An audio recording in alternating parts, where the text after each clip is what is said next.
Hello everyone to episode 2 of Thaumcraft tutorial with Benito. Today we're going to be covering Nitor and Alumentium, or however you pronounce it. So if we go look at the Thaumcraft, you can see we have these two researched. This is what we're going to be focusing on today. We already researched the Nitor in the last episode. If you don't remember how, you come over to your crafting table, paper in there, and then you need the following things to research. You need Lux, Ignis and Potentia to research the Nitor. We also made some last time, but just for a quick recap, to make it you need 4 of these, 4 of the fire, 4 of the Potentia, then you need 6 of the Lux, so that's 2 glowstone and 4 coal. Throw them in there, right click with the wand and we get our Nitor. So if we go over the Nitor first, click on it, we can see what it does here. So it's fueled flames, it's ever burning, but it doesn't make much heat, so it can't be used for anything else, but it can be used as a steady light source. It can be placed in the world and act as a magical light source. So they work pretty much like torches. You come over to a surface and right click, and there we have it. There is our Nitor. So you can see it's up there, it's about as bright as a torch. You can place them around like so. And they do have one main advantage over torches. If I come up here, take that out, they actually will float on their own. They don't need a supporting block. So you can have these floating in the air around your base or whatever, and they will look quite cool having loads of little floating wisps. So we just make another one. Wait for the water to boil. Now here's something important I'm going to show you. If you look at it here, it says it needs 5 viz. Now if we look at our wand, you can see above my hunger bar it says there's 46 viz. So that means that we can at most make 9 at a time. So if we grab 18 of each of these,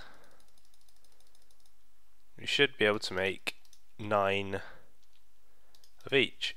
And you'll be able to see the number on my wand goes down to 1 viz. Come over around here, it starts recharging again, which is all fine. But basically if you overload it too much and do more than you can actually make, it will turn the rest into flux in the atmosphere. So keep an eye on your wand and how much the cost is for your various crafting when you're doing stuff, because there is some pretty expensive stuff later on.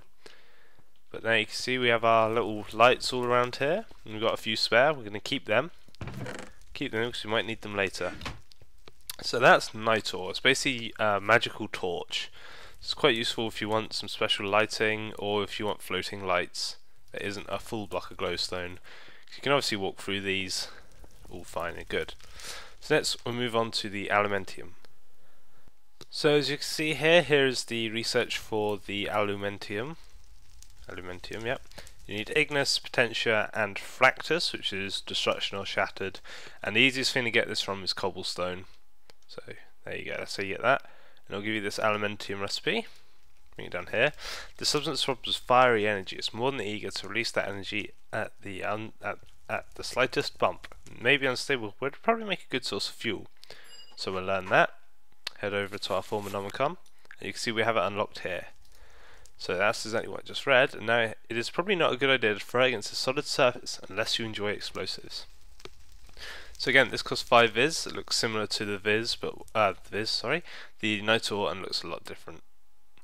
So you need 3 Fractus, 6 Ignis, and 6 Potentia. So that means 3 of these and 3 of these. I think. Let's check again. 3, 6, 6. Okay.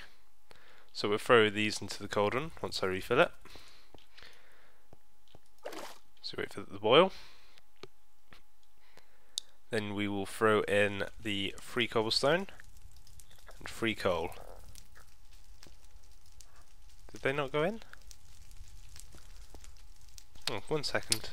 Okay, after sort bug with NEI, we got that sorted. So we need 3 of each again. In you go, and right click. We have 1 Alumentium. So one of the main uses for this, if we bring this down here, when you mouse over something that burns in a furnace or something similar, you get these numbers. It produces 750 EU in a generator, or 0.3k heat.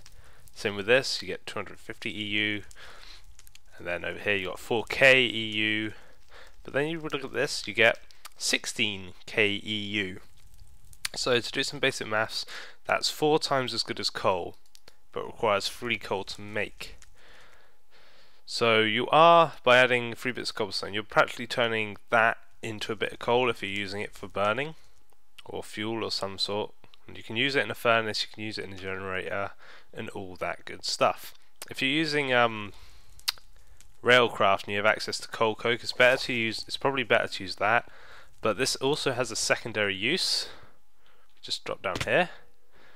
If you right click with it, you throw it, and it explodes. Not as much as TNT, of course, but you now have a sort of projectile that you can use. Let's get rid of this. But yes, the Alumentium could be used as a projectile to basically cause damage if you have enough of it, or if you want to get a little bit of extra fuel for your bang for your buck. So that's what we've covered today, Alumentium and Nitor. I hope this has been useful to you, and next time we'll move on to some more stuff. So thanks for watching. If you liked, feel free to click the like button and leave a comment below on what you thought. See you next time. Toodles.